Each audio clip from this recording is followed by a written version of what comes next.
So Domi, give me a real insight into what we can expect over the next couple of days. I think you can expect a lot of awesomeness coming up. Some of the best teams in the world are here in every discipline: formation, skydiving, dynamic two-way and four-way. We also have a best trick competition, which is going to be a solo artistic showdown kind of thing.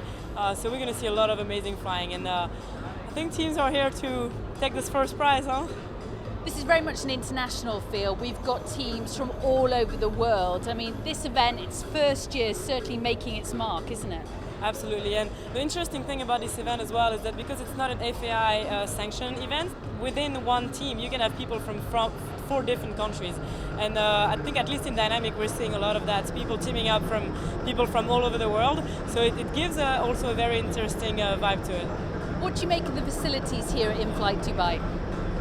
Wow, this is my first time here. Well, I've been in Dubai 3 years ago, but this tunnel was in construction, and so I literally stepped in for the first time yesterday, and my mind was blown. Like, this is definitely a very impressive setup and so spacious, like a lot of players, a lot of room around. So I think for the people on site, as for the people looking at the live stream, it's going to be quite an experience.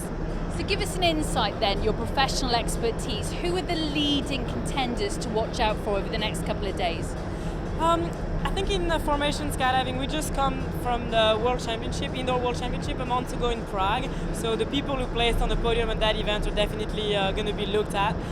In formation skydiving, Hayabusa seems to be the unstoppable winning machine of the last couple of years. So they're definitely a big favorite here. In dynamic, the teams are slightly different than in Prague. One of the big talked about team is the one representing Railfly Sion. And you also have the team that just won the World Championship, the French national team.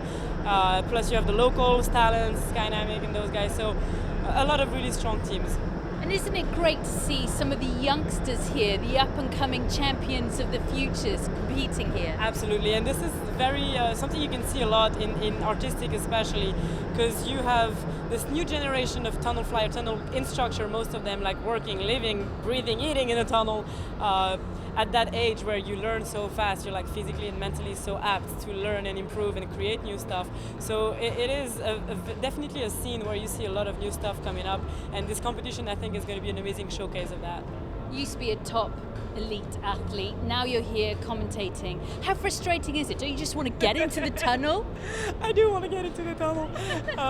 But yeah, like last time I was in Dubai, it was for the Mondial in 2012, and that's when I won a world championship in free fly, which was my discipline. So being back here is definitely bringing up a lot of the competition emotion, and now being here commentating, it's definitely, I'd love to be flying. I hope I get to be flying a little bit in between the rounds, but it's also really cool for me to be able to be here and like give back to the sports by sharing my knowledge of the people and my knowledge of the discipline to this amazing competition.